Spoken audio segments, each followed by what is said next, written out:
everyone. Welcome to episode 3. I'm so honored to be with you today. And I want to actually start today with a short meditation, a little true north practice. And my intention with these is that I know we're all busy educators. And like I said, it's really hard to, we all have struggled to find the time to find the time to meditate or just to get that stillness and that silence. So I wanted to start today with a short little meditation to help you begin to connect with the silence and the stillness, the expansive version of you. So if you're driving, please don't close your eyes. And if you aren't driving, you don't have to close your eyes, but I invite you to close your eyes. Take a nice deep breath in. Long exhale out. And the intention of today's meditation is to really help you connect with the flow of life. So you kind of envision a river, a stream, the flow of water. Let your breath just naturally do what it does,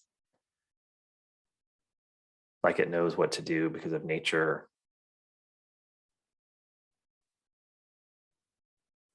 If your thoughts are starting to distract you or you're having a lot of stuff just kind of busy your mind, you can take a nice deep breath.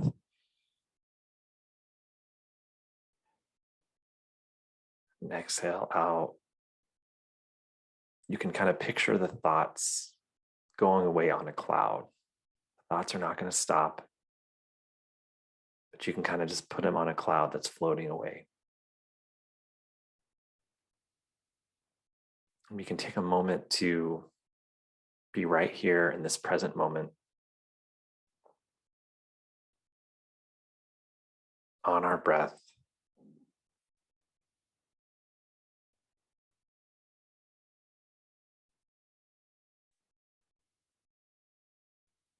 To really focus our energy on the stillness within us, the stillness beneath the stillness.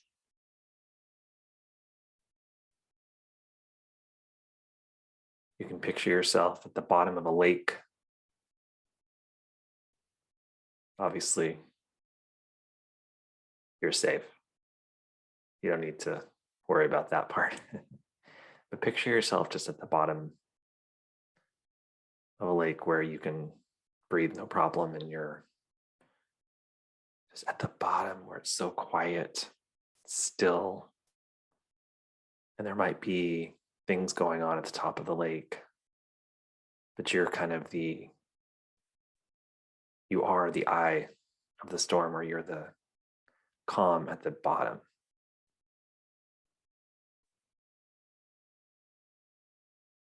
And all the things going on above you, it's just life happening. And that's a flow of life that we're going to connect with today. And within all of the distractions and the things happening on the outside, there's this calm, grounded, centered, quiet, still place within you. And that's where we're going to drop into today and connect with that space within us.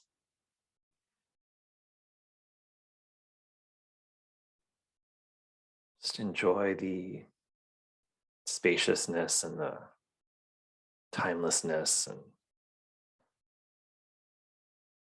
the expansive, wise feeling that you get when you can really connect with this flow of life, this anchor, the stillness and the silence beneath the silence.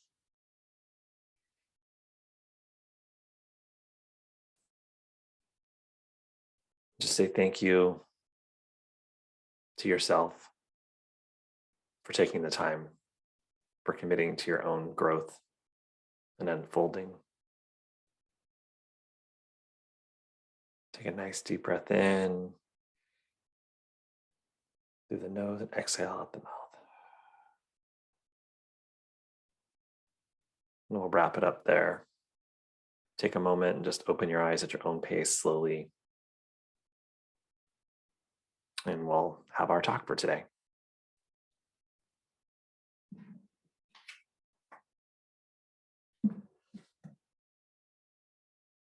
Thank you so much for engaging in that with me. Now, if you were driving or you were busy, you might have had to just kind of fast forward through that, which I do sometimes when I'm listening to podcasts. I'm like, oh, I can't do that right now, because it's just, sometimes I will actually listen to them, even though I am not able to close my eyes and like really meditate, right?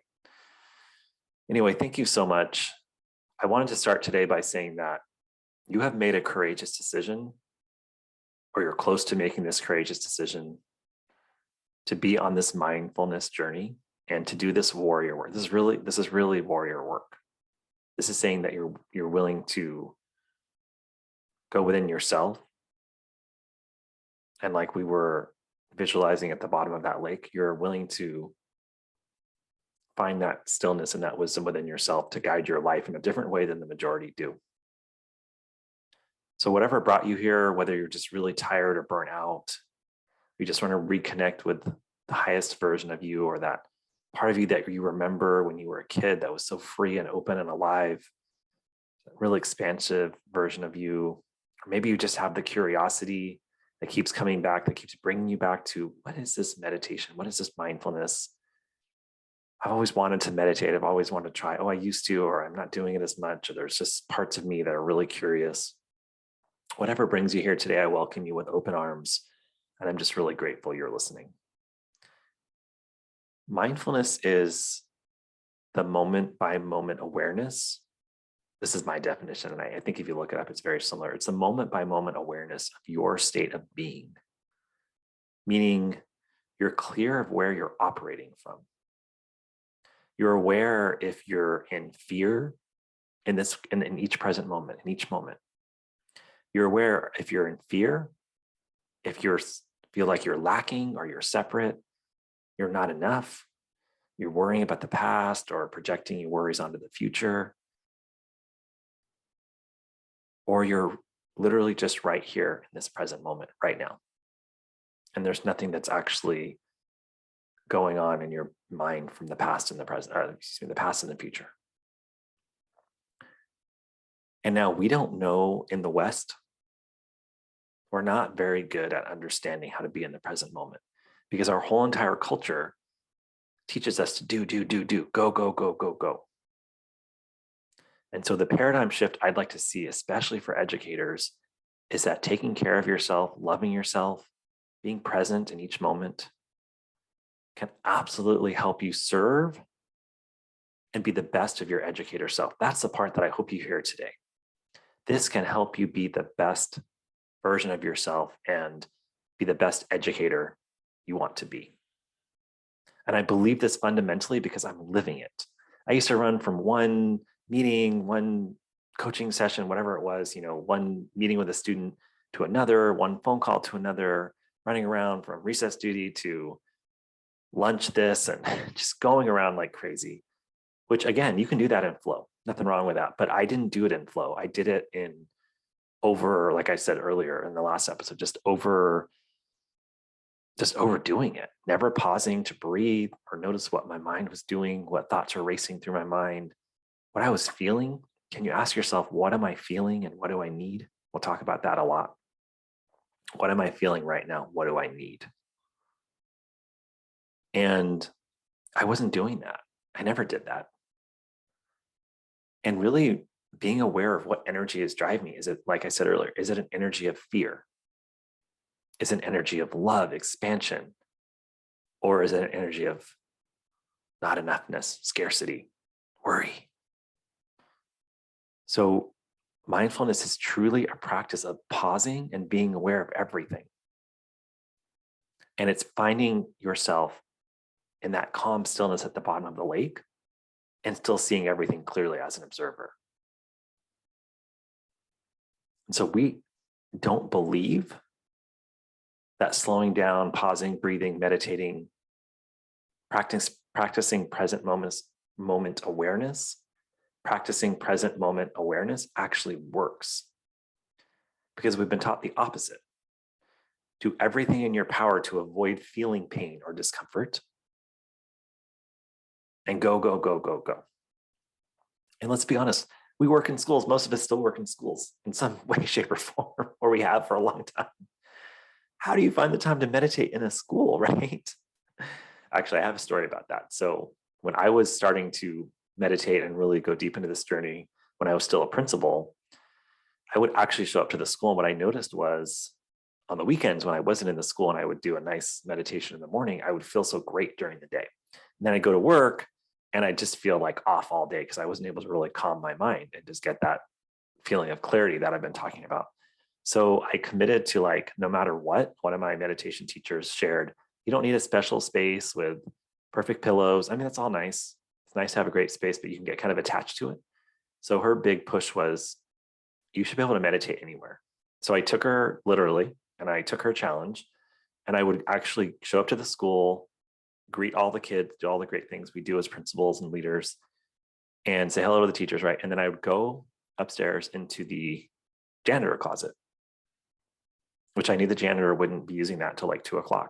And so I would sit in the janitor closet and I'd grab a chair and I'd put it in the janitor closet, and I would put on my headphones and I would listen to binaural beat or a certain type of frequency music, like a certain hertz.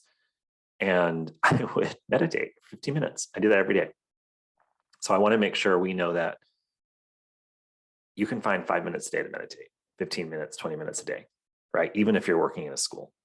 But let's take the assumption that we don't believe that pausing, slowing down, and meditating and being present really does actually work, right? We think it's a bunch of like woo-woo waste of time. Not all of us, but I'm saying like the mainstream culture.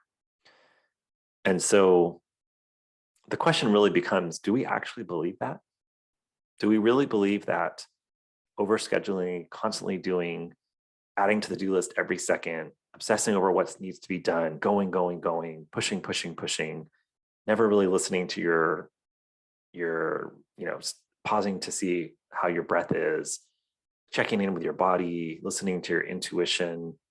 Do we actually really believe that that's the best way to live our life? Or is that just the way we've been conditioned? And so we just do that out of a subconscious program that just runs, right? It's like our subconscious mind's just going, and we just do it because it's comfortable and it's what we've always done, right? So I'm actually not telling you to stop going or being busy or achieving or doing whatever you're great at in your, in education. But I am saying, or to go live out, quit your job and go live in the middle of nowhere, that, or somewhere rural, or, wherever, whatever you want to do, that's fine.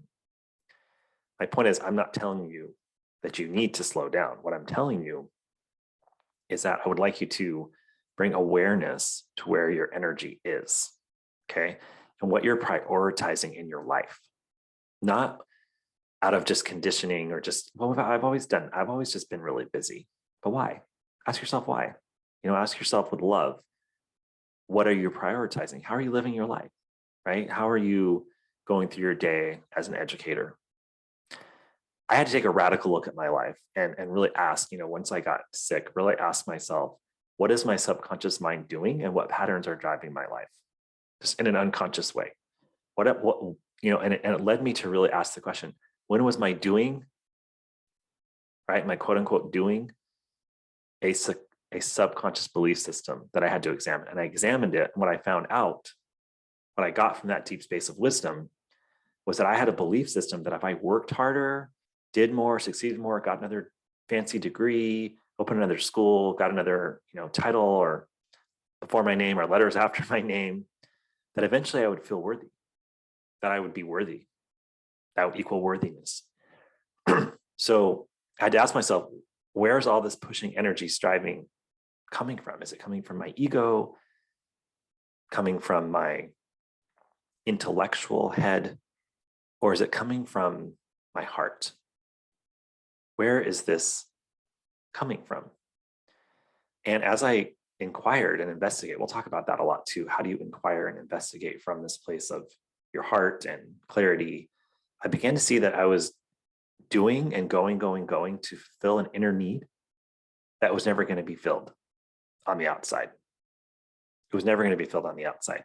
So it had become a maladaptive coping mechanism for me. It had become my drug in a way, my addiction. Do. Then I don't have to sit down and really be present with myself, right? I could distract myself from the discomfort, the pain that I experienced as a child, or the difficulties I've had in my past. I could just, if I just kept doing stuff, I never had to really face that. It's uncomfortable, right? And so this is why, for me, the commitment to mindfulness and meditation, it's not just going on silent retreats and listening to Calm App in the morning. So all these things are wonderful. And of course, I'm encouraging you to do that today. But it's more than that. It's really bringing awareness to yourself, to your own patterns, your own habits, and understanding what is serving you and what's not serving you. So as you're getting more and more clear with yourself and more present and getting connected to that stillness, you're actually starting to get clear on what's serving you, what's not serving you. It was not serving me to be an overdoer, an overachiever. It was not serving me. Okay, so you start to bring awareness to each moment of your daily life. And you know that there's a lot of things that are going on. Life is just happening. Okay, we meditated today on really connecting with the flow of life, right? So thinking about a flowing river, or thinking about a leaf falling from a tree or grass growing, that is not happening because of a project manager or a project plan. Okay, that's happening because it's life. It's life happening. It's reality happening. We have to understand that nature is our best guide. Nature goes, flows, and knows without making things complicated, doesn't overthink things. Nature goes, flows, and knows. Right? There's something happening. It's just the flow of life. So I really want you today to understand that life is full of contradictions, and seeing what life really is and knowing that life is a dance of the contradictions and the dualities, that's a really important part of meditation and mindfulness. And it's hard to see that clearly and to really be connected to the flow of life without some sort of meditative practice. That's what I believe, obviously. And so it's this courageous act of really committing to meditative practice daily, being a warrior, being the mindful education warrior you are, and committing to it daily. Now, like I said in the last episode, it could be something really, really simple, like 2 minutes a day. It could be, so for me, it was starting with 2 minutes. I went onto YouTube and I think I just listened to music, like binaural beats, for 2 minutes, because I just felt like anything more than that. To be honest with you, when I first started meditating, because I had so much repressed trauma in my body from my childhood, it actually was highly uncomfortable. So to sit down and meditate without having a teacher in the room with me, because I was doing online classes and stuff like that, it was actually quite difficult. So I just started with 2 minutes. And what I want you to know is that know yourself. Is it 2 minutes sitting quietly with your eyes closed? Get to know yourself. So I did 2 minutes, eyes closed. Then I started walking. So I committed to walking every day. I do before I even did meetings on the phone, I do one meeting on the phone every day. Before I did that, I just walked outside for 10 minutes and just did not look at my email, I might put on headphones with some nice music. Then I started actually just looking at the tree outside of my office every once in a while throughout the day, and just started really connecting with nature. Then I started, I stopped listening to the news in the morning the whole time on the way to work, and I started listening to podcasts about meditation and mindfulness, and really started changing what information was coming into my brain, right? What I was doing with my energy and my inputs. So like I told you before, I went from meditating 2 minutes a day to trying to doing it longer and longer, and then walking. And, I started to change the default from a nervous system on overdrive, the amygdala constantly thinking that I was going to be in danger, to switching the default to where now I'm in a meditative state most of my day. I say 80%. I don't know how you measure that, but it's like well beyond more than half of my day. Like right now, I'm in a meditative state because I'm not racing around and worrying. I'm just calm and I'm clear and I'm neutral, right? So that came from that 2-minute commitment several years ago. So my ask for you today is to start to commit to 2 minutes a day. And let me tell you, I did the janitor closet. I have meditated in for 2 minutes, huge airport waiting rooms. You can close your eyes. People don't need to know what you're doing. You could just be sleeping, right? On the airplane, on the bus, in my car at the traffic lights, I shared that with you. So you just commit to 2 minutes a day. Small act, turtle step, small yet courageous act. And so my ask for you is that you really start to connect with nature and the flow of life, whatever that means for you, right? You're with kids, a lot of you too. And that's so beautiful. If you ever want to learn how to be present in the moment, watch a child, especially the younger ones, but even teenagers, right? Just watch them. They're so in the present moment. But I wanted to give some recommendations for what you can try out. So really get to know yourself. You could try a different one each day. You could just experiment for the next week. For the next week, connect with your heart, connect with the flow of life by practicing some of these different things. Any kind of creative pursuit, drawing, art, writing, paper mache, whatever gets you out of your intellectual thinking brain. And just to be clear, I don't have a problem with intellectual mind and all of that, because I know I've mentioned it a few times. It's where the energy is coming from. If it's all in your head, sometimes your head hurts on, like it's full on the top. It's because you need to recalibrate your heart and your head. So at the school, we like to talk about the fact that you start with the heart and speak from your head, right? So I'm not saying that you don't use your intellectual mind, because sometimes that will trigger people when I say that. But anyway, so painting, drawing, any kind of creative thing, singing your favorite song, music, calm music that gets you into again, just into a flow state. Writing, write without picking up your pen, write creatively. Walking, if you need to move your body, walk, exercise, go to the gym. Again, none of these things are going to just get you into a meditative state right away, but practice them. Just practice them. Looking at an object, look at a candle, look at the tree, look at one object for 2 minutes and just be calm and watch your thoughts, right? Get into an observer mode. Like I said, meditate. I started using, for a long time, I did not have silent meditation. I would only use guided meditations. And I just went to YouTube and I just typed in whatever I felt like that day. Surrender, gratitude, whatever, right? Whatever I was playing around. Inner child, I would just type stuff in and I would just play around and find ones I liked.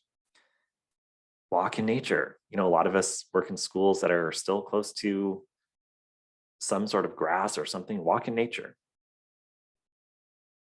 I think that's all of them. So there's, of course, tons more, but those are just good examples of ways you could start to, please share with me too if you have other ideas, but these are ways you can start to reorient your attention, because right now your attention is constantly on the outside and it's constantly on what you need to do. Now, I don't know if this is true for everyone, but in general, it's oriented on the outside. It's oriented to what you need to do, what's happening next, what you should worry about, what you should be in fear about. So this starts to reorient your mind. And if you're doing it for 2 minutes a day, that's a lot more than probably most people. And it's a lot more than you probably did last week. So you just start with a little bit, right? Okay. So really the question you're asking yourself is, what activity, and you could use all of them or try different ones, will get you to a point where your mind is the most still and you're feeling the peace within your soul. You're feeling the peace of your soul's knowing. What does that feel like? What does it feel like to kind of just know clarity? Okay, I'll close with a story about how this is before I was really deep on the mindfulness and meditation path, and how I decided to start my school. I had gone hiking because this is such a perfect example of how I spent so much of my life ignoring this voice. And eventually the voice was like, okay, now I got him. I'm going to give him some information. I went hiking. We went to Lake Tahoe with my son. At that time, he was only 2. And we went hiking and we had to drive for a while. And my son happened to fall asleep right when we got out of the car. And he never fell asleep at that time. Let's say it's like 10 o'clock or 4 o'clock, his nap was 12 or whatever. And he just happened to fall asleep. So I said, oh, I'll sit with him. So I sat with him kind of, up at the trailhead on a rock. It's beautiful, spacious Lake Tahoe, mountains all around. And he fell asleep. Like I said, he was asleep. So I was holding him in my arms. And there was something about being connected to his free energy and being in the expansion of the trees and the nature that I just started having all these insights. And it was like the small, still voice said, you're opening an elementary school in Sacramento and you're starting a leadership institute. Okay, this was 10 years ago. And I went home after that, and I didn't really feel comfortable telling anyone because I thought people wouldn't believe me or just say, well, I don't understand, why do you think that's true? But there's a knowing that you start to have, and you get really in tune with yourself and in the flow of life and really the peace and the wisdom of your soul, that you just kind of know. And so I told my wife, I said, quitting my current job. And, at that time I was an executive and I was assumed to have stayed there forever, like still be working there today, 10 years later. And I said, I'm leaving. She was like, what? So she was totally shocked. I said, it's just a feeling. It's just an intuition. And then I told her the story, how I felt on the mountaintop. And to this day, I tell everyone at the school. So it's a joke like, oh, David, the founder, and his mountaintop moment. But it's a joke.